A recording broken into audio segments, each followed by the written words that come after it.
नमस्कार. तर आज मी तुम्हाला करून दाखवणार आहे मस्त अशी ही सांडग्यांची भाजी. याला सांडगे किंवा वडेसुद्धा म्हणतात. हे सांडगे मटकीच्या डाळीचे किंवा चण्याच्या डाळीचे देखील केले जातात. हे आहेत चण्याच्या डाळीचे सांडगे. चला तर मग आपण याची भाजी पाहूया. तर पहा, मी इथे कढई तापत ठेवलेली आहे. यामध्ये 2 चमचे तेल घ्यायचं आहे आणि हे सांडगे जे आहेत सर्वप्रथम आपल्याला भाजून घ्यायचे आहेत आणि मगच ह्याचा भाजीसाठी आपल्याला वापर करायचा आहे. मस्त तेल गरम झाल्यावरती सांडगे मस्त असे तेलावरती तळून फ्राय करून घ्यायचे व्यवस्थित. मस्त असे खरपूस लाल कलर येतो सांडग्यांना भाजताना. छान असा खरपूस आणि लाल कलर आला की मग सांडगे काढून घ्यायचे.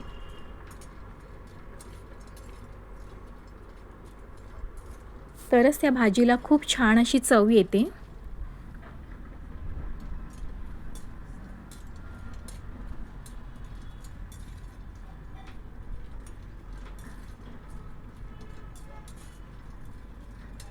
आता बऱ्याच ठिकाणी उन्हाळ्याची कामं सुरू झालेली असतील आणि हमखास हे सांडगे बनवले देखील जातात.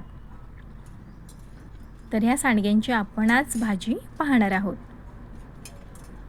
तर हे पहा, असे मस्त लाल खरपूस असे आपण हे सांडगे भाजून घेतलेले आहेत. ते मी काढून घेणार आहे साईडला आणि त्याच कढईमध्ये मी आता परत 2 चमचे तेल घेणार आहे. त्यामध्ये आता फोडणी करून घेऊया. जिरे आणि मोहरीची सर्वप्रथम फोडणी करून घेणार आहे मी. जिरे आणि मोहरी छान अशी व्यवस्थित तडतडली की मग त्यावरती टाकायचा आहे आपल्याला कढीपत्ता.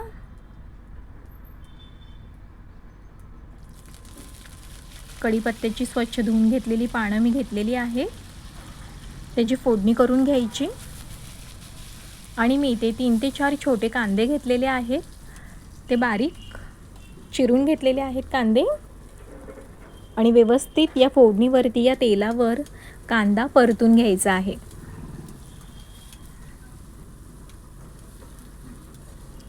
या भाजीसाठी कांदा थोडा जास्त लागतो आणि या कांद्यामुळेच या भाजीला खूप अशी छान चव येते.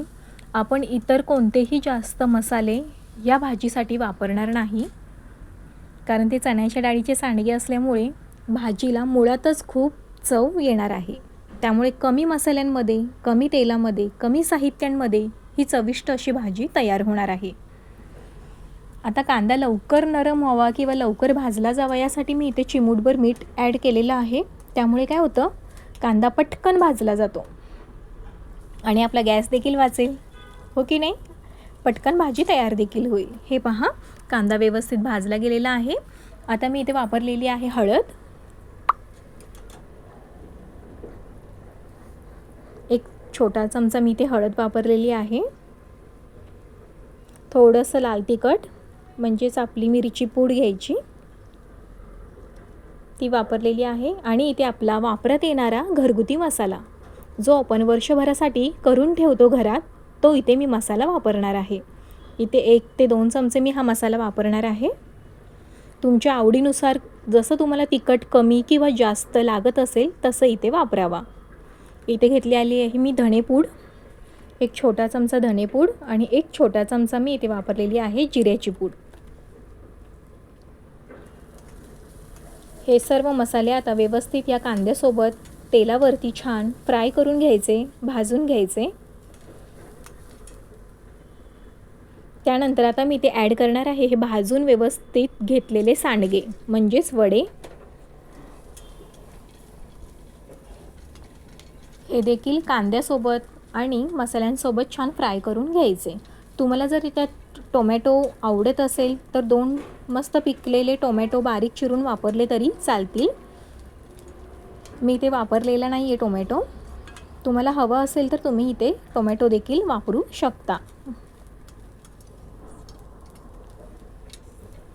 आणि हो, ह्या भाजीसाठी गरम पाण्याचा वापर करायचा.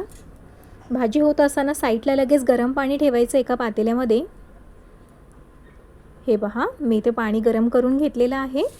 तेच या मी सांडग्याच्या भाजीसाठी वापरणार आहे.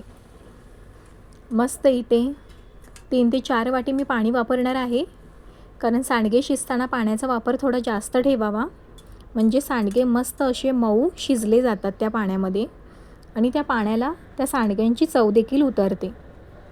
तुम्हाला जशी भाजी हवी असेल, पातळ किंवा घट्ट हवी असेल, तसं तुम्ही भाजीचं प्रमाण ठेवू शकता. पण सर्वात आधी सांडगे शिजताना पाण्याचा थोडा वापर जास्त करावा.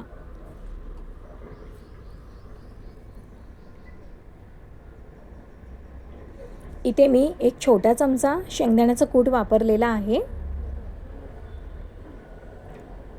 जास्त नाही, एकदम थोडासा घ्यायचा आहे. शेंगदाण्याच्या कुटामुळे चव छान लागते भाजीला म्हणून.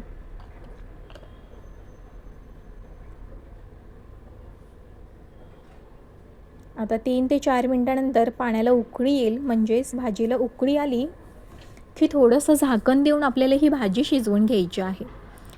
जर भाजी लवकर शिजवायची असेल तर भाजीवर झाकण ठेवून मग शिजवून घ्यायची. त्यामुळे काय होतं, पटकन आपले सांडगे शिजले जातील आतले. गॅसचा वापर थोडा कमी होईल इतकंच.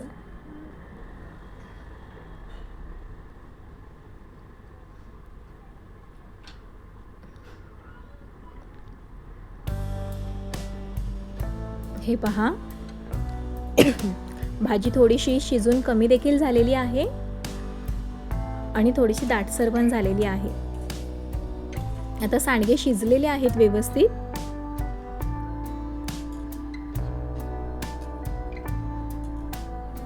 झाली मग आपली ही मस्त अशी सांडग्यांची किंवा वड्यांची झटपट भाजी तयार.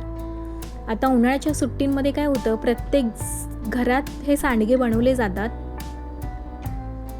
आणि हे सांडगे पावसाळ्याच्या दिवसात तर खाण्यासाठी एकदम चविष्ट लागतात. ही रेसिपी खूप सोपी आहे, ही रेसिपी करायला सुद्धा. तर अशा छान छान आणि सोप्या रेसिपींसाठी सबस्क्राईब केल्याशिवाय पुढे जाऊ नका आणि एक लाईक या रेसिपीसाठी नक्की करा. परत भेटूयाच अशा छानशा रेसिपीसोबत. आणि हो, माझ्या चॅनलवरती खूप साऱ्या सोप्या रेसिपी मी अपलोड केलेल्या आहेत, तुम्ही जाऊन चेक करू शकता. तोपर्यंत बाय बाय.